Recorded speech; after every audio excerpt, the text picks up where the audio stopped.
तो हेलो बच्चों, ये मेरे प्रिय साथियों, स्वागत है आपको अपने YouTube channel exam success classes. तो उम्मीद करते हैं कि आप अच्छे होइएगा और आपकी पढ़ाई लिखाई काफी बेहतर तरीके से चल रही होगी। आज हम इस वीडियो में बात करने वाले हैं 10th क्लास का बायोलॉजी चैप्टर 1, जिसका नाम है जैव प्रक्रम यानी लाइफ प्रोसेस। इसमें मुख्य रूप से हमको पोषण के बारे में पढ़ना था। यह वीडियो का पार्ट 2 है। इससे पहले वाले वीडियो में हमने पोषण, पोषण का प्रकार, स्वपोषण किसे कहते हैं, परपोषण किसे कहते हैं, उसके बाद परपोषण का प्रकार, मृदजीवी पोषण क्या है, प्राणी संपोषी क्या है, परजीवी पोषण क्या है। उसके अलावा हमने पौधों में पोषण के बारे में देखा था, प्रकाश संश्लेषण देखा था, प्रकाश संश्लेषण के लिए कौन कौन चीजों की आवश्यकता होती है, वे सब हम देख चुके हैं। उसके बाद हम देखते जब देखे थे जंतुओं में पोषण, तो उसमें अमीबा के बारे में हम देख चुके थे कि अमीबा क्या है, अमीबा का भोजन क्या होता है, अमीबा में भोजन का अंतग्रहण किस प्रकार से होता है, पाचन किस प्रकार से होता है, परिवहन किस प्रकार से होता है, सब चीज हम देख चुके हैं। आज हम बात करने वाले हैं इस वीडियो में मनुष्य में पाचन तंत्र के बारे में कि मनुष्य में जो पाचन की क्रिया होती है वह किस प्रकार से होती है। तो बिना समय गवाए हम अपने क्लास को शुरू करते हैं। देखिए, मनुष्य का पाचन तंत्र, वैसे अंग जो भोजन पचाने में सहायता करते हैं उन्हें हम सामूहिक रूप से क्या कहते हैं, पाचन तंत्र कहते हैं। वैसे अंग जो भोजन पचाने की सहायता करते हैं, जैसे आपका मुंह गुहा हो गया, ग्रसनी हो गया, ग्रास नली हो गया, आमाशय हो गई, छोटी आंत हो गई, बड़ी आंत हो गई, लीवर हो गई, उस सब को मिलाकर क्या कहलाता है, पाचन तंत्र कहलाता है। क्या है कि यह सब हम क्या करती है, पाचन क्रिया में मदद करती है, सहायता करती है। तो वैसे अंग जो भोजन पचाने में सहायता करते हैं उन्हें क्या सामूहिक रूप से क्या कहते हैं, पाचन तंत्र कहते हैं। साधारण भाषा में जौन पचाता है ओकरा कथी कहते हैं, पाचन तंत्र कहते हैं। चलिए आगे देखिए, आहार नल और उससे संबंधित, आहार नल और उससे संबंधित पाचक ग्रंथियां और पाचन क्रिया मिलकर किसका निर्माण करती है, पाचन तंत्र का निर्माण करती है। आहार नल जो मुख गुहा ग्रसनी ग्रास नली आमाशय छोटी आंत बड़ी आंत, यह सब जो बटी हुई है वह आहार नल का ही भाग है। इससे संबंधित पाचक ग्रंथियां भी होती है और पाचन क्रिया मिलकर, कौन सी क्रिया, पाचन क्रिया मिलकर, कौन सी क्रिया पहले होगी कौन सी क्रिया बाद में होगी, वे सभी मिलकर किसका निर्माण करती है, पाचन तंत्र का निर्माण करती है। अब देखिए हैं, मनुष्य तथा सभी उच्च श्रेणी के जंतुओं में, मनुष्य तथा सभी उच्च श्रेणी के जंतुओं में भोजन के पाचन के लिए, भोजन के पाचन के लिए विशेष अंग होते हैं जिसे क्या बोला जाता है, आहार नल बोला जाता है। आहार नल का अगर परिभाषा जानना चाहे तो मनुष्य तथा उच्च श्रेणी के जंतुओं में भोजन के पाचन के लिए एक विशेष अंग पाया जाता है जिसको क्या बोला जाता है, आहार नल बोलते हैं। क्या बोलते हैं, आहार नल कहते हैं। आगे देखेंगे इसमें तो पता चलेगा कि आहार नल की जो लंबाई होती है मनुष्य में 8 से 10 मीटर होती है। कितनी होती है, 8 से 10 मीटर। चलिए पहले इसके बारे में समझिए। देखिए, यह जीविया है, जिसको जीविया, उसके बाद में मुंह गुहा आपका आएगा, ग्रसनी आएगी, तब ग्रास नली आएगी, तब आपका यहाँ आएगा आमाशय, तब हो जाएगी छोटी आंत, तब हो जाएगी बड़ी आंत। यहाँ लीवर का भी काम होगा आपके पाचन, भोजन के पाचन में। उसके बाद में आपके अग्न्याशय का भी काम होगा। इन सब का काम क्या होता है कि पाचन तंत्र में ही मदद करते हैं यह सारी चीजें। चलिए तो आगे एक एक करके हम समझते हैं। सबसे पहले हम लोग देखते हैं आहार नल के बारे में। आहार नल का परिभाषा तो आप जान गए कि मनुष्य तथा उच्च श्रेणी के जंतुओं में भोजन के पाचन के लिए जो विशेष अंग पाया जाता है उसे क्या बोलते हैं, आहार नल कहते हैं, आहार नल कहते हैं। देखिए, मनुष्य का आहार नल एक कुंडलित रचना है, कुंडली के आकार का, जैसे सांप कुंडली मार के एकदम गोले गोले करके ऐसे बैठ जाती है तो उसको क्या क्या बोलते हैं, कुंडली बोलते हैं। तो मनुष्य का आहार एक कुंडलित संरचना है जिसकी लंबाई करीब 8 से 10 मीटर तक होती है। तो मनुष्य के आहार नल की लंबाई कितनी होगी, मनुष्य के शरीर में आहार नल की लंबाई कितनी होगी, 8 से 10 मीटर। कितनी मीटर, 8 से 10 मीटर तक होती है। यह मुख गुहा से शुरू होकर मल द्वार तक फैली रहती है। मुख गुहा से शुरू होती है, उसके बाद मल द्वार तक फैली रहती है, जहां से हम भोजन को क्या करते हैं, बाहर अपचे भोजन को क्या निकालते हैं, बाहर निकालते हैं। बाहर निकालने का मतलब समझिए रहा है साधारण भाषा में। देखिए, अब हम समझते हैं मुख गुहा के बारे में। किसके बारे में, मुख गुहा। आहार नल का जो पहला भाग है वो क्या है, मुख गुहा है। मनुष्य में भोजन का पाचन कहाँ से शुरू होता है, मुख गुहा से होता है। इसको आप ध्यान में रखिएगा। देखिए, मुख गुहा आहार नल का पहला भाग है। पाचन मुख गुहा से प्रारंभ होता है। आपसे ऑब्जेक्टिव क्वेश्चन पूछा जाता है कि मनुष्य में पाचन की जो क्रिया होती है वह कहाँ से शुरू होती है, तो वह मुख गुहा से शुरू होती है। कहाँ से शुरू होती है, मुख गुहा से। पाचन की जो क्रिया होती है मनुष्य में वह कहाँ से स्टार्ट होती है, मुख गुहा से स्टार्ट होती है। मुख गुहा एक खाली जगह होता है जिसमें एक जीभ, 3 जोड़ीदार ग्रंथियां तथा 32 दांत पाए जाते हैं। जो मुख गुहा है, मुख गुहा के भीतर आपको मिलेगा दांत, जिसकी संख्या एक वयस्क मनुष्य में कितनी रहती है, 32 रहती है। उसके बाद में आपको जीभ मिलेगा तथा लार ग्रंथियां मिलेगी जिससे लार स्रावित होता है यानी लेर स्रावित होता है, साधारण भाषा में कहते हैं। देखिए, मुख गुहा को बंद करने के लिए 2 मांसल ओठ पाए जाते हैं। यह आपका मुख गुहा हो गया, इसको बंद करने के लिए 2 मांसल ओठ पाए जाएंगे। यह आपका पहला ओठ हो गया या दूसरा ओठ हो गया। तो दोनों को बंद करने के लिए, मुख गुहा को बंद करने के लिए क्या पाया जाता है? 2 मांसल ओठ होते हैं। जीभ के ऊपर कई छोटे छोटे अंकुर होते हैं जिसे स्वाद कलिया कहते हैं। जीभ की ऊपरी सतह पर अगर ध्यान से देखा जाएगा तो जीभ की सतह पर जो छोटे छोटे अंकुर पाए जाते हैं, जो खुरदुरा खुरदुरा रचना पाई जाती है, उसी को क्या बोलते हैं हम? स्वाद कलिया कहते हैं। क्या कहते हैं? स्वाद कलिया। यह भोजन के विभिन्न स्वादों जैसे मीठा, खारा, खट्टा, कड़वा आदि का अनुभव कराता है। स्वाद कलिया का ही काम होता है कि भोजन का स्वाद बताता है। उसी का काम है किसका क्या बताना? तो भोजन का स्वाद बताना, स्वाद कलिया का। मनुष्य के मुख गुहा में 3 जोड़ी लार ग्रंथियां पाई जाती है जिससे प्रतिदिन 1.5 लीटर 1.5 लीटर कथी होता है? लार स्रावित होता है। तो प्रतिदिन कितना लीटर? 1.5 लीटर। छोटकन समय ज्यादा होता है तो यहाँ लोग क्या करता है, रुमाल वगैरह नहीं तो कपड़ा उपड़ा बांध दिया जाता है कि भाई चुआते रहो, तो हेने से चुआएगा, हेने से चुआएगा, जुआ जुआ कर छिया कर देता है वो सब ले। तो उसमें तनी से ज्यादा स्रावित होता है। स्रावित होना भी जरूरी है क्योंकि वह कभी कभी क्या हो जाता है कि जब छोटा सा रहता है तो वह माटी कुछ खाता रहता है, उसमें जीवाणु वगैरह जो होते हैं। तो लार में जो पाया जाता है एंजाइम होता है टाइलिन, वह जीवाणु वगैरह को नष्ट करने का काम करता है। तो इसमें ज्यादा निकलना भी जरूरी है। लेकिन जो वयस्क मनुष्य है उसमें कितना लीटर प्रतिदिन? कितना लीटर? 1.5 लीटर। 1.5 लीटर कहने का मतलब 1.5 लीटर। चलिए, तो मनुष्य के मुख में कितनी जोड़ी लार ग्रंथियां? 3 जोड़ी लार ग्रंथियां। सबसे पहले ध्यान से देखिए, सबसे पहले देखें क्या? पाचन तंत्र। तो पाचन तंत्र में मनुष्य में जो अंग, वैसे अंग जो पाचन क्रिया में सहायता करते हैं, वैसे अंग जो पाचन क्रिया में सहायता करते हैं उसे क्या बोले थे? पाचन तंत्र बोले थे। उसके बाद हम लोग देखा है आहार नल के बारे में। किसके बारे में? आहार नल के बारे में। तो मनुष्य में भोजन के पाचन के लिए मनुष्य तथा उच्च श्रेणी के जंतुओं में भोजन के पाचन के लिए एक विशेष अंग पाया जाता है जिसे क्या बोला जाता है? आहार नल। आहार नल की लंबाई 8 से 10 मीटर। 8 से 10 मीटर। आहार नल की लंबाई मनुष्य में करीब कितनी होती है? 8 से 10 मीटर होती है। आहार नल का पहला भाग मुख गुहा। तो मुख गुहा देखे थे, मुख गुहा आहार नल का पहला भाग है। मुख गुहा के भीतर दांत, जीभ तथा लार ग्रंथियां पाई जाती है। कितनी जोड़ी? 3 जोड़ी लार ग्रंथियां पाई जाएगी। मुख गुहा के खाली स्थान को हम देखिए, खाली स्थान को साइंस भाषा में गुहा कहते हैं। मुंह में जो खाली स्थान है उसको क्या बोला जाएगा? मुख गुहा बोला जाएगा। तो मुख गुहा का पहला भाग, आहार नल का पहला भाग आपका क्या हुआ था? मुख गुहा हुआ था। तो मुख गुहा में क्या मिलेगा? दांत, जीभ तथा लार ग्रंथियां। कितनी जोड़ी लार ग्रंथियां? 3 जोड़ी। जीभ के ऊपरी सतह पे जो छोटे छोटे अंकुर पाया जाता है उसे क्या बोलते हैं? स्वाद कलिया बोलते हैं। उसके बाद आपने देखा था कि एक वयस्क मनुष्य में दांतों की संख्या कितनी होती है? 4 होती है। तो वो सब देखने के बाद में हम देख रहे हैं कि मनुष्य के मुख गुहा में कितनी जोड़ी लार ग्रंथियां पाई जाती है? 3 जोड़ी। प्रतिदिन कितना लीटर? तो 1.5 लीटर क्या हो जाता है? लार स्रावित होता है। देखिए, लार में मुख्य रूप से लाइसोजाइम, एमिलेस या एमाइलेज तथा टाइलिन नामक एंजाइम पाए जाते हैं। लार में तो बहुत सारे एंजाइम पाए जाते हैं जैसे लाइसोजाइम हो गया, एमिलेस हो गया या एमाइलेज हो गया तथा टाइलिन। लेकिन मुख्य रूप से आप कौन सा याद रखिएगा? टाइलिन याद रखिएगा।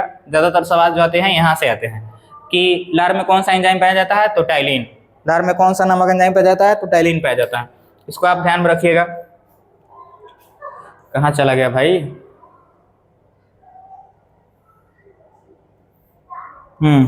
लार में कौन सा एंजाइम? टाइलिन। ज्यादातर यहाँ यही आता है। चलिए, सबसे अधिक मात्रा में टाइलिन नामक एंजाइम निकलता है, इसलिए वही याद रखना होगा कि लार में कौन सा एंजाइम पाया जाता है? टाइलिन। दिन में कितना लीटर होगा? तो 1.5 लीटर। प्रतिदिन कितना लीटर? कान करो तो इधर कितना लीटर? तो 1.5 लीटर लेड स्रावित होगा आपके मुख गुहा से। कितनी जोड़ी लार ग्रंथियां? 3 जोड़ी लार ग्रंथियों से कितना लीटर? 1.5 लीटर। चलिए, मुख गुहा में लार का कार्य समझिए कि मुख गुहा में जो लार स्रावित होता है जिसको लेर हम लोग कहते हैं साधारण भाषा में, तो उसका क्या कार्य है? तो पहला कार्य दिया गया है, यह मुख गुहा को साफ रखती है। देखते हैं कि जब देखिए दिन भर मुंह चलता रहता है, लार निकलते रहता है तो कोई दिक्कत परेशानी नहीं होती है, मुंह को साफ करना नहीं पड़ता। लेकिन रात भर में सोते के उठते हैं तो मुंह में से क्या आने लगती है? बदबू आने लगती है, क्योंकि लेर स्रावित होना बंद हो जाता है। तो जिस कारण तो यह लेर क्या करता है? मुंह गुहा को साफ रखने में मदद करता है। भोजन को चिपचिपा और लसलसा बना देता है।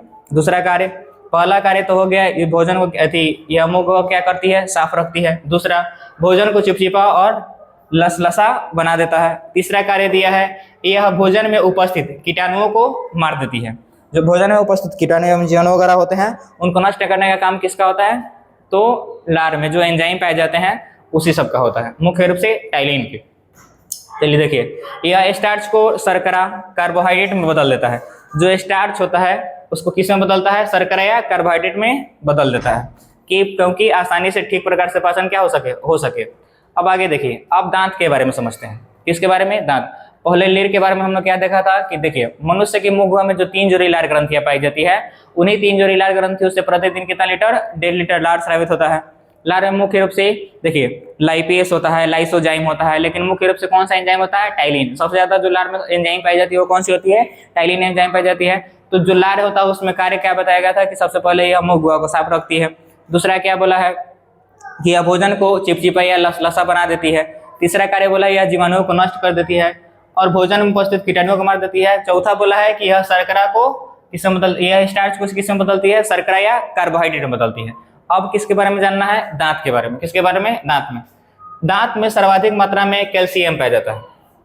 दांत जो हमारा बना होता है वह कैल्शियम सल्फेट का बना होता है। किसका? कैल्शियम सल्फेट का। तो दांत में सर्वाधिक मात्रा में क्या होती है? कैल्शियम पाया जाता है। मानव दांत के 2 परत होते हैं। बाहरी परत इनामेल कहलाता है, जबकि आंतरिक परत डेंटाइन कहलाता है। यह जो देख पा रहे हैं बाहर से जो है वह क्या कहलाएगा? इनामेल कहलाएगा, लेकिन अंदर जो मसूरों के अंदर धंसा होगा उसको क्या बोलेंगे? उसको बोला जाएगा डेंटाइन बोला जाएगा। क्या बोला जाएगा? डेंटाइन। तो दांत का कितना भाग बट गया? 2 भागों में। प्रकार नहीं, प्रकार तो 4 होगा। यहाँ बताया गया है भाग। जो ऊपरी भाग कहलाएगा वह इनामेल कहलाएगा, जो आंतरिक भाग होता है वह क्या कहलाता है? डेंटाइन कहलाता है। क्या कहलाता है? डेंटाइन। इतना बात आपको समझ में आ गया होगा। चलिए आगे देखिए। तो आंतरिक भाग आपने देखा जिसको इनामेल कहते हैं, बाहरी भाग को क्या बोला जाता है? डेंटाइन बोला जाता है। यह दांत का आप ऊपरी 2 भाग तो जान गए, बाहरी भाग और आंतरिक भाग। अब चलिए देखिए आगे भी देखते हैं। अब जो आपका कैल्शियम, मानव शरीर में सबसे कठोर भाग जो होता है वह इनामेल होता है। मानव शरीर का सबसे कठोर भाग इनामेल। दांतों की चपकीली परत इनामेल, दांतों की सबसे ऊपरी परत इनामेल। यह सब ऑब्जेक्टिव आपको क्या रखना होगा? याद रखना होगा। एक बार फिर से सुनिए, 4 क्वेश्चन का आंसर एक ही है। मानव शरीर का सबसे कठोर भाग इनामेल, दांतों की सबसे ऊपरी परत इनामेल, दांतों की चमकीली परत इनामेल। कोई दिक्कत नहीं। चलिए देखिए, तो मानव शरीर का सबसे कठोर भाग दांत का इनामेल होता है, जो कैल्शियम फॉस्फेट का बना होता है। किसका बना होता है? कैल्शियम फॉस्फेट का बना होता है। इनामेल दांतों की रक्षा करता है। इनामेल का क्या होता है? कि दांतों की रक्षा करना। अब मानव दांत जो होते हैं वह 4 प्रकार के होते हैं। कितने प्रकार के होते हैं? 4 प्रकार के। संख्या तो आप पहले जान चुके हैं कि एक वयस्क मनुष्य में दांतों की संख्या कितनी होती है? 4। अभी अब होंगे, अगर 17-18 साल के होंगे तो आपको 32 को नहीं हुआ होगा। जो अकल दांत होता है लास्ट वाला जो प्री मोलर होगा आपका वह नहीं जमा होगा, तो यहाँ आपको 28 को होगा, 27-28 को आपकी दांत होगी। तो देखिए, लेकिन आपसे पूछा जाएगा, एग्जाम में पूछा जाएगा कि एक वयस्क मनुष्य में दांतों की संख्या कितनी होती है, तो बताइएगा 32। क्या बताइएगा? 32 बताइएगा। चलिए, लेकिन मानव दांत कितने प्रकार के होंगे? 4 प्रकार के। प्रकार कितना है इनका? 4। पहला इंसाइजर। इंसाइजर की संख्या कितनी होती है? 8 होती है। इंसाइजर की संख्या 8। दूसरा कैनाइन, तीसरा मोलर, चौथा प्रीमोलर। तो दांत कितने प्रकार के? 4। Incisor, canine, molar, premolar. Incisor, canine, premolar, molar, sorry, incisor, canine, premolar, molar. Incisor, canine, premolar, molar. तो दांत कितने प्रकार के? 4। देखिए, इंसाइजर की संख्या 8, कैनाइन की संख्या 4, मोलर की संख्या 8। उसके बाद में आपका प्रीमोलर की संख्या 8 है और मोलर की संख्या कितनी हो जाती है? 12 हो जाती है। एक वयस्क मनुष्य के शरीर में 32 दांत होते हैं। दूध के दांत की संख्या जो होती है, जिसको कहा जाता है दूटा दांत, जो दूध की दांत की जो संख्या होती है वह 20 होती है। यही टूटता है और जमता है जो दूध की दांत होती है। लेकिन एक वयस्क मनुष्य में दांतों की संख्या कितनी होगी? 32। यह आपको याद रखने वाली चीज होती है। ऑब्जेक्टिव क्वेश्चन में हमेशा पूछा जाता है कि एक वयस्क मनुष्य में दांतों की संख्या कितनी होती है? 32 होती है। तो इसको आप ध्यान में रखिएगा। अब देखते हैं, देखिए, मुंह गुहा तो हमारा खत्म हो गया। आहार नल का पहला भाग मुंह गुहा। मुंह गुहा किसे कहते हैं? मुंह गुहा आहार नल का पहला भाग है। मुंह गुहा आहार नल का पहला भाग है। पाचन की जो क्रिया शुरू होती है वह मुंह गुहा से ही होती है। कहाँ से होती है? मुंह गुहा से। मुंह गुहा के आपको अंदर मिलेगा जाके दांत, जीभ तथा लार ग्रंथियां। तो दांत के बारे में अगर जानना चाहे तो दांतों की जो संख्या होती है वो कितनी होती है? एक वयस्क मनुष्य में दांतों की संख्या 32। दांत कितने प्रकार के होते हैं? तो 4 प्रकार के हैं। Incisor, canine, premolar, molar. उसके बाद में दांतों का सबसे कठोर भाग इनामेल, दांतों की सबसे ऊपरी परत इनामेल, दांतों का चमकीली परत इनामेल, और मनुष्य के शरीर में सबसे कठोर भाग वह भी कौन सा होगा? इनामेल। इनामेल किससे बना होता है? तो कैल्शियम फॉस्फेट का। इनामेल किससे बना होता है? कैल्शियम फॉस्फेट का। दांतों में सबसे ज्यादा कौन सा तत्व पाया जाता है? तो वह कैल्शियम ही पाई जाती है। कौन सी पाई जाती है? कैल्शियम। उसके बाद में आप लार के बारे में देखे थे, तो लार ग्रंथि मनुष्य के मुख में कितनी जोड़ी लार ग्रंथि है? 3 जोड़ी। मनुष्य के मुख में कितनी जोड़ी लार ग्रंथि है? 3 जोड़ी। Parotid, submandibular, sublingual. उसका नाम नहीं दिया है, आगे मिलेगा। पैरोटिड, सबमैंडिबुलर, सबलिंगुअल, वह जान गए। तो एक वयस्क मनुष्य में प्रतिदिन कितना लीटर ब्लड स्रावित होता है? 1.5 लीटर, यानी 1.5 लीटर।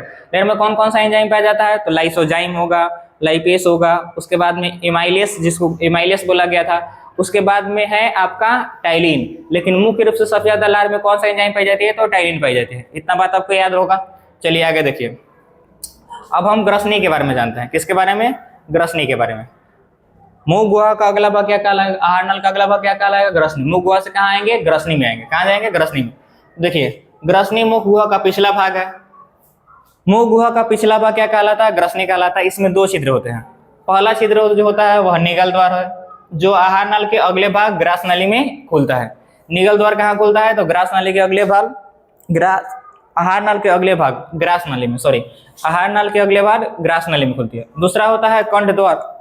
कंठ द्वार जो श्वास नली में खुलता है। कंठ द्वार के आगे एक पट्टी जैसी रचना होती है, जिसको क्या बोला जाता है? एपिग्लोटिक्स बोला जाता है। क्या बोला जाता है? एपिग्लोटिक्स। इसी का काम होता है भैया कि अगर भोजन आ रहा है तो भोजन वाले रास्ते से जाए, अगर हवा आ रहा है तो हवा वाले रास्ते में जाए। हवा का काम है कि फेफड़ा में जाएगा, भोजन पानी का काम है कि वह पाचन तंत्र की ओर जाएगा। कहीं जो रास्ता भटका तो आदमी जब छींक मारता है तो पूरा नाक मुंह ने पूरा फेंक देता है। तो यह इसी के कारण होगा। अगर एपिग्लोटिक्स सही ढंग से काम नहीं करेगा तब यह एपिग्लोटिक्स काम किसके इशारों पर करती है? तो मस्तिष्क के। तो जब खाते समय किसी से बात करते हैं या किसी चीज के सोचने में व्यस्त हो जाते हैं तो दिमाग का हमारा बिजी हो गया, एपिग्लोटिक्स नीचे से चिल्लाएगा, ए भाई केने मुड़ी, हेने मुड़ी कि हेने मुड़ी। अभी जवाब नहीं दे पाएगा। ना जवाब देने के कारण क्या होता है कि किधर मुड़ जाता है। तो हो सकता है कि आप खाना खा रहे हैं, यह निगल द्वार वाला ही रास्ता बंद कर दिया, कंठ वाला रास्ता चल कर दिया। तो कंठ वाला रास्ता कहाँ लेके जाएगा आपको? वह कंठ द्वार वाला रास्ता लेके जाएगा श्वसनी, यानी फेफड़ा में लेके चला जाएगा। तो भोजन का काम फेफड़ा में थोड़े है, भोजन का काम तो पाचन तंत्र में जाना होगा। छोटी याद बड़ी याद जाएगी तो पचाएगी उसको कि भेज दीजिएगा दूसरे जगह। फेफड़ा मारेगा, हम चाह के एकदम नाक मुंह ने सब तरफ फेंक देगा आदमी। तो उसके भी तो नहीं। तो यह किसके कारण होगा? एपिग्लोटिक्स कारण। मनुष्य जब भोजन करता है तो यह पट्टी कंठ द्वार को ढक देती है। मनुष्य जब भोजन करता है, अधिकांश केस में क्या करता है कि वह बंद ही कर देता है। अधिकांश केस में क्या करती है कि जब मनुष्य भोजन करता है तो यह कंठ द्वार पर रास्ता, यानी जो फेफड़ा में जाने वाला रास्ता है, उसको क्या कर देती है? बंद कर देती है, जिससे भोजन श्वास नली में नहीं जाता है। जिससे भोजन कहाँ नहीं जा पाता है? श्वसनी में नहीं जा पाता है। अब हम लोग समझते हैं ग्रास नली के बारे में। किसके बारे में? ग्रास नली। सबसे पहले मुख गुहा, मुख गुहा के बाद ग्रसनी, ग्रसनी के बाद ग्रास नली। अब किसके बारे में जानना है? ग्रास नली के बारे में। देखिए, यह मुख गुहा को अमाशय से जोड़ने का काम करता है। ग्रास नली जो है यह मुख गुहा को किससे जोड़ता है? अमाशय से जोड़ने का काम करता है। यह नली के समान होता है। किसके समान होता है? नली यानी पाइप के समान होता है। मुख गुहा से लार में सना हुआ भोजन, जो मुख गुहा में आप जानते हैं कि लेड स्रावित हुआ है कितने लीटर? 1.5 लीटर। तो पूरा साउंड उनका क्या कर देगा? अंदर की ओर भेजेगा। तो मुख गुहा से लार में सना हुआ भोजन निगल द्वार के द्वारा ग्रसनी में पहुंचता है। भोजन के पहुंचते ही ग्रास नली की दीवार में तरंग की तरह सिकुड़न या फैलाव, तरंग की तरह संकुचन या सिकुड़न और शिथिलन या फैलाव होती है, जिसको क्या बोला जाता है? कर्मानुकुंचन कहते हैं। तो आपसे पूछा जाएगा कर्मानुकुंचन क्या है, तो आप बताइएगा कथी? ध्यान सुनिए। ग्रास नली की दीवार में तरंग की तरह सिकुड़न या फैलाव होती है। ग्रास नली की दीवार में तरंग की तरह सिकुड़न या फैलाव होती है, जिसको क्या बोला जाता है? कर्मानुकुंचन कहते हैं। तो कर्मानुकुंचन की क्रिया कहाँ, कर्मानुकुंचन की क्रिया कहाँ होती है? ग्रास नली में। कहाँ होती है? ग्रास नली में। आप इसको ध्यान में रखिएगा। चलिए आगे देखते हैं। तो जब भोजन पहुंचता है ग्रास नली, तो ग्रास नली की दीवार में जो तरंग की तरह सिकुड़न या फैलाव होती है, उसको क्या बोला जाता है? कर्मानुकुंचन कहते हैं। कर्मानुकुंचन कहते हैं। ग्रास नली में पाचन की क्रिया नहीं होती है। यह पाचन तंत्र यानी आहार नल का एक ऐसा भाग है जहाँ पाचन की क्रिया नहीं होती है। कहाँ? तो ग्रास नली में। कहाँ नहीं होती है? ग्रास नली में। यहाँ पाचन की क्रिया नहीं होती है। ग्रास नली से भोजन कहाँ पहुंचता है? आमाशय पहुंचता है। कहाँ पहुंचता है? आमाशय में। तो अब किसके बारे में जानना होगा बाबू? आपको आमाशय के बारे में जानना होगा। किसके बारे में जानना होगा? आमाशय के बारे में। तो चलिए जानते हैं, इसमें कौन सी बड़ी बात है। चलिए देखिए अमाशय के बारे में। अमाशय एक चौड़ी थैली जैसी रचना है। अमाशय क्या है? एक चौड़ी थैली जैसी रचना है जो उदर गुहा के बाईं ओर स्थित होता है। उदर गुहा के बाईं ओर। अब सोच रहा दायां में तो नहीं समझ में आएगा तो खलासी नहीं बन पाएगा बस का। तो ये ध्यान में रखना पहले कि दायां कौन है बायां कौन है। जिस हाथ से आदमी खाना खाता है उसको बोलते हैं दायां हाथ। जिस हाथ से नहीं काम कर, जिस हाथ से खाना नहीं खाता उसको बायां हाथ बोलते हैं। तो ये वाला हमारा जो हाथ है दाहिना हाथ है और ये वाला बायां हाथ। तो इसको ध्यान में रखिएगा। तो यह जो उदर गुहा यह जो आपकी अमाशय है यह एक चौड़ी थैली जैसी रचना है जो उदर गुहा के कहाँ पाई जाती है? बाईं ओर पाई जाती है। बाईं ओर से शुरू होकर अनुप्रस्थ दिशा में क्या होती है? फैली होती है। अमाशय में प्रोटीन के अतिरिक्त भोजन के वसा का पाचन होता है। अमाशय में कौन कौन से किस तत्वों का पाचन होगा? तो प्रोटीन का होगा, उसके अलावा किसका होगा? वसा का। प्रोटीन और वसा का। अमाशय जो होती है अमाशय, अब आगे समझिए, अमाशय जो होगी वह 3 भागों में बटी होती है। कितने भागों में? 3 भागों में। Cardiac, fundic, pyloric. Cardiac, fundic, pyloric. Cardiac, fundic, pyloric. आपको बोलते रहिए, आपको ऐसा लगना चाहिए कि हम लाइव पढ़ रहे हैं। मास्टरवा बगल में बैठ के पढ़ा रहा है। मास्टरवा ना कहिएगा, मास्टर कहिएगा। मास्टर बगल में बैठ के पढ़ा रहा है। तो अमाशय जो होता है आप कितने भागों में बटा होगा? 3 भागों में। Cardiac, fundic, pyloric. Cardiac, fundic, pyloric. Cardiac, fundic, pyloric. Cardiac, fundic, pyloric. Cardiac, fundic, pyloric. 2 गुल बोलबा याद हो जाए। Cardiac, fundic, pyloric. अमाशय आपका कितने भागों में बटा होगा? 3 भागों में। देखिए अमाशय से हाइड्रोक्लोरिक अम्ल निकलता है जिसको बोला जाता है HCl। HCl हाइड्रोक्लोरिक अम्ल कहाँ से स्रावित होगी? अमाशय से। यह क्वेश्चन आपका ऑब्जेक्टिव क्वेश्चन में आ सकता है, आता भी है कि हाइड्रोक्लोरिक अम्ल कहाँ से स्रावित होती है? अमाशय से। हाइड्रोक्लोरिक अम्ल कहाँ से स्रावित होती है? अमाशय से। चलिए देखिए, जो कीटाणुओं को मार देता है और भोजन को अम्लीय बना देता है। जो कीटाणुओं को मारता है और भोजन को क्या बनाता है? अम्लीय बनाता है। अमाशय में जठर ग्रंथि पाई जाती है जिससे जठर रस निकलता है। अमाशय में क्या पाया जाएगा? जठर ग्रंथि। अमाशय में जठर ग्रंथियां भी पाई जाएगी जिससे क्या निकलेगा? जठर रस निकलता है। जीवाणुओं को मारने का काम, कीटाणुओं को मारने का काम किसका होगा? तो होगा हाइड्रोक्लोरिक अम्ल का। हाइड्रोक्लोरिक अम्ल कहाँ स्रावित होगी? अमाशय से। जठर ग्रंथियां कहाँ पाई जाती है? तो अमाशय में। जठर ग्रंथियों से क्या निकलता है? जठर रस। आपसे सवाल यह पूछा जाएगा कि जठर रस कहाँ से स्रावित होती है? तो क्या बोलिएगा? क्या बोलिएगा? आप सुनाई तो नहीं दे रहा है, बोलिए तनिषा। जठर ग्रंथि बोलिएगा। क्या बोलिएगा? जठर ग्रंथि। ध्यान से देखिए, जठर रस में रेनिन एवं पेप्सिन पाया जाता है। रेनिन एवं पेप्सिन नामक एंजाइम पाया जाता है। रेनिन दूध को दही में बदल देता है तथा पेप्सिन प्रोटीन का पाचन करता है। तो दूध को पचाने का काम किसका होगा? रेनिन का। दूध को पचाने वाला एंजाइम कौन सा है? रेनिन है। कौन है? रेनिन। उसके बाद वसा को पचाने वाला एंजाइम पेप्सिन। पेप्सिन प्रोटीन का पाचन करता है, प्रोटीन, और प्रोटीन को किस में बदलता है? पेप्टोन में। सवाल आपका ऑब्जेक्टिव क्वेश्चन में आता है कि प्रोटीन को पेप्सिन से पेप्टोन में कौन बदलता है? प्रोटीन, पेप्सिन नामक एंजाइम पेप्सिन प्रोटीन को किस में बदलती है? पेप्टोन में। इसको ध्यान रखिएगा। भोजन अब गड्ढे लेई की तरह हो गया है जिसे हम लोग क्या कहते हैं? काइम कहते हैं। तो काइम का निर्माण कहाँ होगा?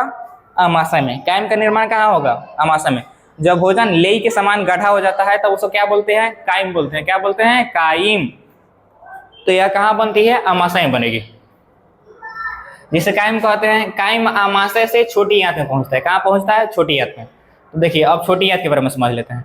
छोटी आंत आहार नल का सबसे लंबा भाग है। छोटी आंत आहार नल का सबसे लंबा भाग है जिसकी लंबाई 6 मीटर एवं चौड़ाई कितनी होती है? 2.5 सेंटीमीटर। मनुष्य में पाचन की, आप ध्यान से देखिए, फिर से हम रिकॉल करने का प्रयास करते हैं।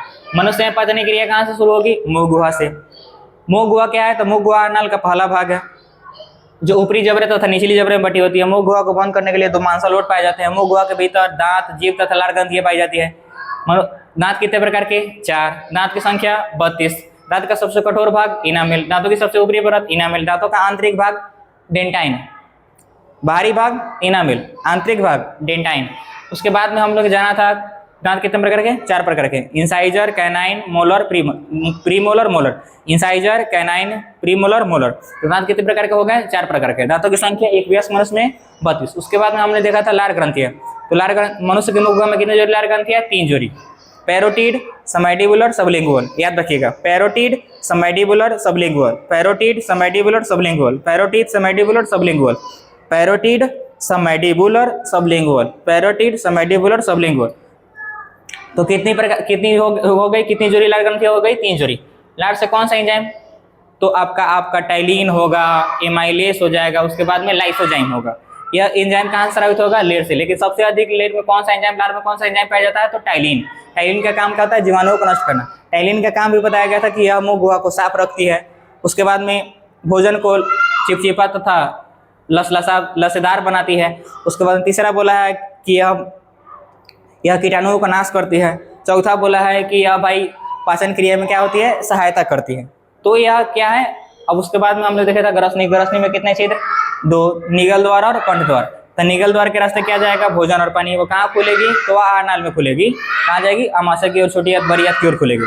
उसके बाद में आपने देखा था ग्रसनी, बोले निगल द्वार के बाद में आपने कंठ द्वार देखा था। कंठ द्वार कहाँ खुलती है, श्वसनीय यानी फेफड़ा की ओर खुलेगी, श्वसनीय यानी फेफड़ा की ओर। चलिए, तो इसके बाद में ग्रास नाली। तो ग्रास नाली में जब भोजन पहुंचती है तो ग्रास नाली की दीवार में तरंग की तरह सिक्रोनियम फैला होता है। तरंग की तरह क्या होता है, सिक्रोनियम फैलाव, जिसको क्या बोलते हैं, कर्मानुकुंचन। उसके बाद में आमाशय में आए हैं, तो आमाशय एक चौड़ी जैसी रचना है जो उदर गुहा के बाई ओर से शुरू होकर अनुप्रस्थ दिशा में क्या होती है, फैली होती है। आमाशय कितने भागों में, 3 भागों में, cardiac, fundic, pyloric. Cardiac, fundic, pyloric. Hydrochloric अम्ल कहाँ से स्रावित होता है, आमाशय से। कीटाणुओं का नाश कौन करता है, हाइड्रोक्लोरिक अम्ल। उसके बाद में जठर ग्रंथि कहाँ पाई जाती है, आमाशय में। जठर ग्रंथियों से क्या निकलता है, जठरस। जठरस में रेनिन और क्या पाया जाता है, पेप्सिन एंजाइम पाया जाता है। रेनिन दूध का पाचन करता है, वही पेप्सिन किसका पाचन करता है, प्रोटीन का। आमाशय में किसका पाचन होता है, तो प्रोटीन का होगा, और उसके बाद में किसका होगा, दूध का होगा। प्रोटीन के अलावा वसा का भी पाचन होता है। और देखिए, जो कायम का निर्माण होता है, जब भोजन गाढ़े लेई के समान हो जाता है, तो वह किस में होता है, वह कायम में ही होता है। अब छोटी आंत के बारे में समझिए। छोटी आंत आहार नाल का सबसे लंबा भाग है। छोटी आंत क्या है, आहार नाल का सबसे लंबा भाग है। यह बेलनाकार रचना होती है, यह बेलनाकार रचना है। छोटी आंत में ही पाचन की क्रिया पूर्ण होती है। तो आपसे सवाल पूछा जाएगा कि पाचन की क्रिया कहाँ पूर्ण होती है, तो बोला जाएगा कहाँ, छोटी आंत में। पाचन की क्रिया कहाँ पूर्ण होती है, छोटी आंत में। पाचन की क्रिया कहाँ पूर्ण होती है, छोटी आंत में। यहाँ देख लीजिए, यह सबसे लंबा भाग है, जिसकी लंबाई कितनी होती है, 6 मीटर। एवं चौड़ाई कितनी होती है, 2.5 सेंटीमीटर। 2.5 सेंटीमीटर होता है। चलिए आगे देखिए।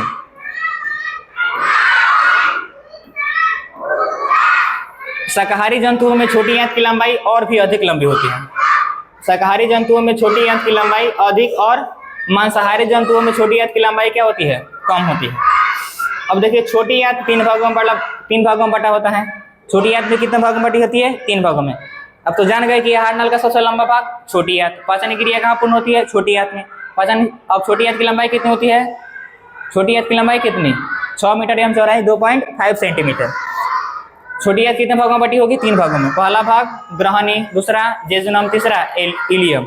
ग्रहणी, जेजुनम, इलियम। ग्रहणी, जेजुनम, इलियम। ग्रहणी, जेजुनम, इलियम।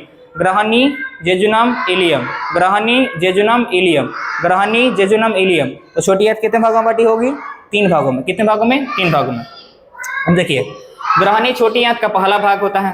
ग्रहणी क्या होता है, छोटी आंत का पहला भाग होता है। जेजुनम छोटी आंत का मध्य भाग, एवं छोटी आंत का अधिकांश भाग जो होता है वह इलियम होता है। पहला भाग ग्रहणी, बीच वाला भाग जेजुनम, और अधिकांश भाग क्या होता है, इलियम होता है। पचे हुए भोजन का जो अवशोषण होता है वह छोटी आंत में ही होता है, छोटी आंत के इलियम के विलाई के द्वारा। छोटी आंत के इलियम के विलाई के द्वारा छोटी आंत में ही एक भाग पाया जाता है, जिसको क्या बोलते हैं, इलियम बोलते हैं। क्या बोलते हैं, इलियम। तो छोटी आंत के इलियम के विलाई के द्वारा ही क्या होता है, पचे हुए भोजन का अवशोषण होता है। पचे हुए भोजन का अवशोषण किसके द्वारा होगा, तो छोटी आंत के इलियम के विलाई के द्वारा। याद रखिएगा आप इसको, क्या बोले हैं कि पचे हुए भोजन का अवशोषण किसके द्वारा होगा, तो छोटी आंत के इलियम के विलाई के द्वारा। छोटी आंत के इलियम के विलाई के द्वारा, कोई दिक्कत नहीं। चलिए देखिए, तो छोटी आंत में भोजन का पाचन पीत, अग्न्याशयी रस तथा आंत रस के स्राव से होता है। अब हम लोग के बारे में जानना होगा कि भाई अब यकृत क्या है। छोटी आंत तो समझ गए, छोटी आंत के बाद में बड़ी आंत पढ़ने से पहले किसके बारे में जानना होगा, यकृत या लीवर के बारे में। किसके बारे में, यकृत या लीवर के बारे में। यह शरीर की सबसे बड़ी ग्रंथि है। मानव शरीर की सबसे बड़ी ग्रंथि यकृत या लीवर। मानव शरीर की सबसे बड़ी ग्रंथि यकृत या लीवर।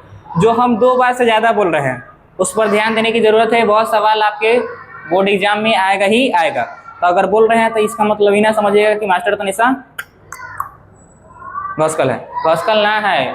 2 बार बोला जा रहा है, इसका मतलब क्या है, वो उसकी आने की संभावना अधिक है, बाबू ओकरा याद करना जरूरी है। तो मानव शरीर की सबसे बड़ी ग्रंथि यकृत या लीवर, मानव शरीर की सबसे बड़ी ग्रंथि यकृत या लीवर। जब हम बड़का बता रहे हैं तो छोट को सुन लो, जो मानव शरीर की सबसे छोटी ग्रंथि होगी वह पीनियल ग्रंथि होगी। कौन होगी? पीनियल ग्रंथि।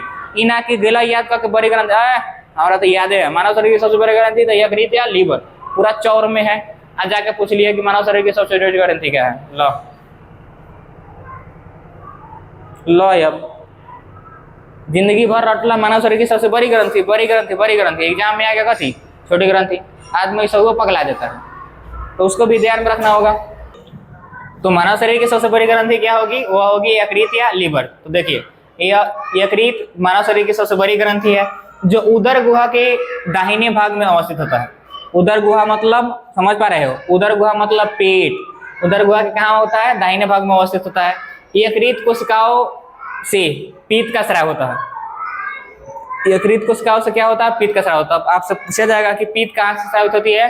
तो यकृत या लीवर से। यकृत या लीवर से। पीत कहाँ से स्रावित होगी? यकृत या लीवर से। तो इसको भी आप ध्यान रखिएगा। चलिए, स्रावित पीत पित्ताशय नामक एक छोटी सी थैली में आकर जमा रहता है। तो पीत कहाँ जमा रहती है? पित्ताशय में। अब किसके बारे में जानना होगा? तो पित्ताशय के बारे में जानना होगा। देखिए, इसमें यकृत द्वारा बनाया गया पीत आकर जमा रहता है। इसमें पीत का निर्माण नहीं होता है। पित्ताशय में पीत का निर्माण नहीं होगा। पित्ताशय में पीत का निर्माण नहीं होगा, पीत का निर्माण नहीं होता है। पीत का निर्माण कहाँ होगा? वह होगा यकृत या लीवर में। कहाँ होगी? यकृत या लीवर में। लेकिन यहाँ पर क्या होती है? खाली जमा रहती है। भाई, जो पानी टंकी होता है आपका, वहां से पानी थोड़ा में निकलता है, पानी तो निकलता है कल से। तो ठीक उसी प्रकार पीत जो स्रावित होगी वह कहाँ स्रावित होगी? यकृत या लीवर से। लेकिन वह इकट्ठा कहाँ रहती है? जमा कहाँ रहती है? पित्ताशय में जमा रहती है। देखिए, पीत भोजन को क्षारीय बना देता है, क्योंकि पीत क्षारीय होता है। पीत जो होता है वह क्षारीय होता है, इसलिए वह भोजन को कैसे बना देता है? क्षारीय बना देता है। इसका रंग गाढ़ा हरा रंग का होता है। इसका रंग गाढ़ा और हरा होता है। यह एंजाइम न होते हुए भोजन के पाचन में क्या करता है? सहायता करता है। जो आपका पीत है वह एंजाइम नहीं है, लेकिन फिर भी वह भोजन के पाचन में क्या करता है? सहायक होता है। चलिए, पीत के 2 महत्वपूर्ण कार्य, जो मुख्य कार्य है उसके बारे में देखिए। पीत का जो आपका 2 महत्वपूर्ण कार्य है, वो 2 महत्वपूर्ण कार्यों में देखिए। पहला, पीत आमाशय से ग्रहणी में आए हुए अम्लीय भोजन को, आपको पता होगा कि आमाशय के जो कार्डियक भाग था, आमाशय से जो निकला हुआ था हाइड्रोक्लोरिक अम्ल, वह भोजन को कैसा बना दिया था? अम्लीय। तो वही बताया जा रहा है कि पीत आमाशय से ग्रहणी, आमाशय से ग्रहणी मतलब छोटी आंत का पहला भाग, छोटी आंत में आए अम्लीय भोजन को, अम्लीय भोजन यानी अम्लीय कायम की अम्लीयता को नष्ट करके उसे क्या बना देता है? क्षारीय बना देता है, ताकि आग्नेयाशयी रस से जो निकलने वाला एंजाइम होगा वो उस पर क्या कर सके? क्रिया कर सके, भोजन का पाचन कर सके। 2 में दिया है कि पीत के लवणों की सहायता से भोजन के वसा के विखंडन तथा पीत के लवणों की सहायता से भोजन के वसा के विखंडन तथा पैसीकरण होता है। तो पूछा जाएगा आपसे पूछा जाएगा, ऑब्जेक्टिव क्वेश्चन पूछ सकता है, पूछा भी जाएगा कि वसा का पैसीकरण कौन करता है? तो वह कौन करती है? पीत करती है। क्या कौन करती है? पीत। चलिए देखिए, ताकि वसा को तोड़ने वाले एंजाइम उस पर आसानी से क्रिया कर सके। अब समझते हैं अग्न्याशय के बारे में। किसके बारे में? अग्न्याशय के बारे में। अग्न्याशय के ठीक नीचे, आमाशय के ठीक नीचे, आमाशय के ठीक नीचे तथा ग्रहणी के घेरे पीले रंग की एक ग्रंथि होती है, जो क्या कहलाती है? अग्न्याशय कहलाती है। आमाशय के ठीक नीचे तथा ग्रहणी को घेरे एक पीले रंग की ग्रंथि होती है, जो क्या कहलाती है? आमाशय कहलाती है। आमाशय से 3 प्रकार के एंजाइम निकलते हैं। आमाशय से कितने प्रकार के एंजाइम निकलते हैं? 3 प्रकार का। इन तीनों को सामूहिक रूप से पूर्ण पाचक रस कहते हैं। जो अग्न्याशय से जो 3 एंजाइम निकलते हैं उनको सामूहिक रूप से क्या बोलते हैं? पूर्ण पाचक रस कहते हैं, क्योंकि यह भोजन के सभी अवयवों को क्या कर सकते हैं? पचा देते हैं। इसमें trypsin, lipase, amylase lipase, trypsin, amylase lipase, LAT lipase, trypsin और एमाइलेज, कितने प्रकार के? 3 प्रकार के। अब ट्रिप्सिन देखिए, यह प्रोटीन को पचाकर पेप्टाइड में बदल देता है। ट्रिप्सिन क्या करता है? प्रोटीन को पचाकर किसे बदलता है? पेप्टाइड में। और एमाइलेज, यह स्टार्च को शर्करा में तोड़ देता है, शर्करा यानी कार्बोहाइड्रेट में। अब लाइपेज का कार्य देखिए। लाइपेज यह पीत द्वारा पाइसेकृत वसा को तोड़कर ग्लिसरॉल में क्या कर देती है, ग्लिसरॉल तथा वसा अम्लीय में बदलने का काम किसका होता है, लाइपेज का। लाइपेज क्या करती है, वसा को तोड़कर उसे ग्लिसरॉल तथा अम्लीय वसा में बदलने का काम करती है। अब पचे हुए भोजन का जो अवशोषण होता है वो किसके द्वारा होता है, इलियम के विलाई के द्वारा होता है। इलियम क्या है, तो यह छोटी आंत का भाग है। इलियम क्या है, छोटी आंत का भाग है। तो पचे हुए भोजन का अवशोषण किसके द्वारा होगा, छोटी आंत के इलियम के विलाई के द्वारा होगा। चलिए, भोजन अवशोषण के बाद रक्त में मिल जाते हैं तथा रक्त शरीर के विभिन्न भागों में क्या हो जाती है, वितरित हो जाती है, यानी फैल जाती है। जो भोजन का अवशोषण होता है छोटी आंत के इलियम के विलाई के द्वारा, इलियम के विलाई के द्वारा, तो जो पचा हुआ जो आवश्यक पदार्थ है वो उसको क्या मिला, कहाँ मिलाया जाता है, रक्त में मिला दिया जाता है।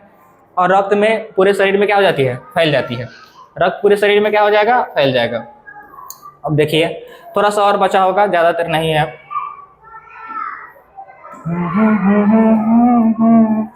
क्या करे सोना सोना है जहां, अब जाऊं मैं कहां, मुझे बतला जा। देखिए, छोटी आंत में काइम जो भोजन का प्रकार है और भी तरल हो जाता है, जिसे क्या बोलते हैं, चाइल। तो काइम का निर्माण तो हुआ था आमाशय में, जब भोजन गाढ़े लेई के समान हो गया था। जब भोजन गाढ़े लेई के समान हो गया तो उसे क्या बोले थे, उसे बोले थे हम काइम। तो इसका निर्माण कहाँ हुआ था, आमाशय में। लेकिन जब छोटी आंत में भोजन काइम और भी तरल हो जाता है उसको क्या बोला जाता है, चाइल बोला जाता है। अब आपको छोटी आंत के बाद में किसके बारे में पढ़ना होगा, बड़ी आंत के बारे में। किसके बारे में, बड़ी आंत के बारे में। बड़ी आंत ना समझ लेना कि मटकोर के बाद में जो नर्दिया आता है उसको बड़ी आंत कहते हैं। बड़ी आंत ना बाबू, ये क्या है, बड़ी आंत, बड़ी आंत है यह। देखिए, छोटी आंत आहार नल के अगले भाग बड़ी आंत में खुलती है। बड़ी आंत दो भाग में बटी होती है। आपका पहला भाग कोलन और दूसरा भाग क्या होता है, रेक्टम या मलाशय होता है। बड़ी आंत कितना भाग होता है, दो भागों में, पहला कोलन, दूसरा रेक्टम या मलाशय। पहला कोलन, दूसरा भाग रेक्टम या मलाशय।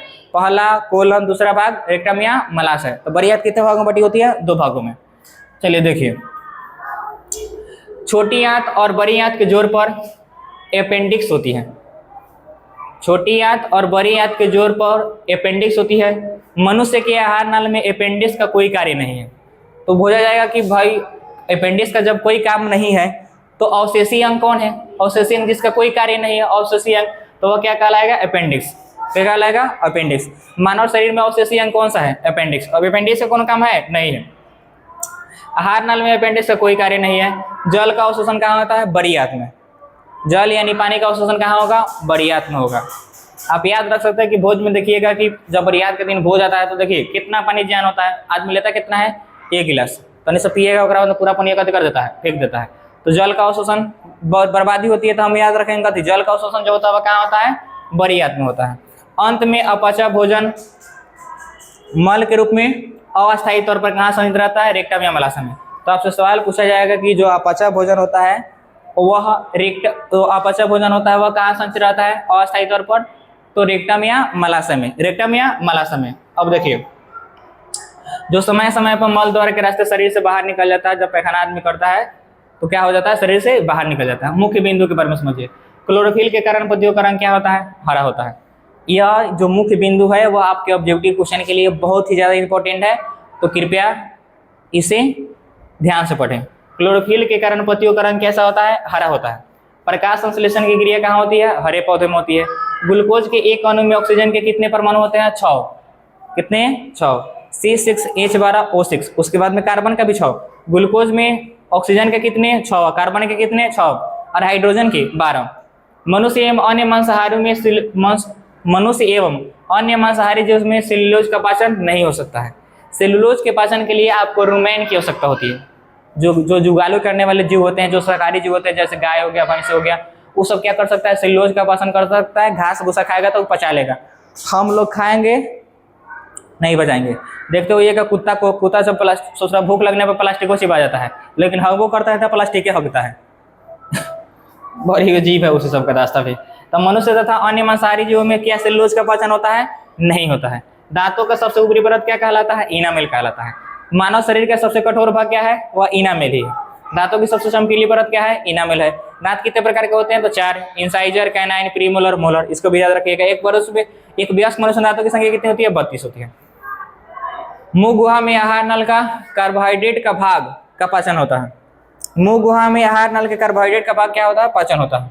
स्वपोषी पोषण के लिए पर्णहरित क्लोरोफिल, देखिए स्वपोषी पोषण के लिए मतलब सूर्य के प्रकाश के लिए, प्रकाश संश्लेषण की क्रिया के लिए किन किन चीजों की आवश्यकता होती है? पर्णहरित यानी क्लोरोफिल, सूर्य का प्रकाश, कार्बन डाइऑक्साइड या जल, 4 चीजों की आवश्यकता होती है। तो बोला जाएगा कि प्रकाश संश्लेषण के लिए आवश्यक घटक क्या है? सूर्य का प्रकाश, क्लोरोफिल, जल, कार्बन डाइऑक्साइड। सूर्य का प्रकाश, क्लोरोफिल, जल एवं कार्बन डाइऑक्साइड, कितने आवश्यक घटक? 4। चलिए आगे देखिए। उसके बाद में हम लोग देख लेते हैं प्रकाश संश्लेषण की क्रिया में जो ऑक्सीजन एक उत्पाद के रूप में बाहर निकलता है। प्रकाश संश्लेषण की क्रिया में कौन सी गैस मुक्त होती है? ऑक्सीजन। ये ऑक्सीजन निकलता कहाँ से है? तो जल के टूटने से, जल से निकलता है। कहाँ से निकलता है? जल से। इसको भी आप ध्यान में रखिएगा, जो काफी गहरा नॉलेज है। क्लोरोफिल में मैग्नीशियम पाया जाता है। मैग्नीशियम पूछा जाएगा आपसे, ऑब्जेक्टिव क्वेश्चन पूछा जाएगा, मैग्नीशियम कहाँ पाया जाता है? क्लोरोफिल में। क्लोरोफिल वर्ण का रंग कैसा होता है? हरा होता है। क्या होता है? हरा। कॉक में कैसा पोषण? मृतजीवी पोषण। लेकिन मृतजीवी पोषण के लिए एक और बात हम आपको बताया था कि गोबर छाता में कौन सा पोषण पाया जाता है? पोषण की कौन सी पीसी पाई जाती है? तो मृतजीवी। तो आपसे पूछा जाएगा कि मृतजीवी पोषण किससे पाया जाता है? तो आप क्या बताइएगा? गोबर छाता में। क्या बताइएगा? कहेगा सर जी नहीं ना बताते हैं, अब हमको हल्का में लेते हैं। हल्का में नहीं लीजिए, बहुत भारी है। तो कितना कहेगा? मृतजीवी में कहेगा। क्या कहेगा? मृतजीवी पोषण। गोबर छाता में कौन सा पोषण की विधि? मृतजीवी। पत्तियों में गैसों का जो आदान प्रदान होता है वह किसके द्वारा होता है? रंध्र या स्टोमाटा के माध्यम से होता है। किसके द्वारा? रंध्र या स्टोमाटा के माध्यम से। रंध्र या स्टोमाटा के माध्यम से, इसको भी ध्यान रखिएगा। मानव शरीर की सबसे बड़ी ग्रंथि यकृत या लीवर। यकृत या लीवर। तो यहीं पे छोटका जान लीजिए, जब बड़का जान रहे हैं तो छोटका भी जान लीजिए। मानव शरीर की सबसे बड़ी ग्रंथि यकृत या लीवर, लेकिन मानव शरीर की सबसे छोटी ग्रंथि पिनियल ग्रंथि। कौन सी ग्रंथि? पिनियल ग्रंथि। प्रकृति में ऑक्सीजन का संतुलन प्रकाश संश्लेषण द्वारा बना रहता है। कार्बन डाइऑक्साइड एवं ऑक्सीजन के बीच जो संतुलन बनाए रखने का काम होता है वो किसका होता है? प्रकाश संश्लेषण की क्रिया का होता है। चलिए, पित्त यकृत से स्रावित होता है। पित्त कहाँ से स्रावित होगा? यकृत यानी लीवर से। यकृत यानी लीवर से। पित्त क्या होता है? क्षारीय द्रव है जो कहाँ संचित रहेगा? पित्ताशय में। पित्त क्या है? क्षारीय द्रव है जो कहाँ संचित रहता है? पित्ताशय में। हरे पौधे क्या कहलाते हैं? स्वपोषी कहलाते हैं। हरे पौधे क्या कहलाते हैं? स्वपोषी।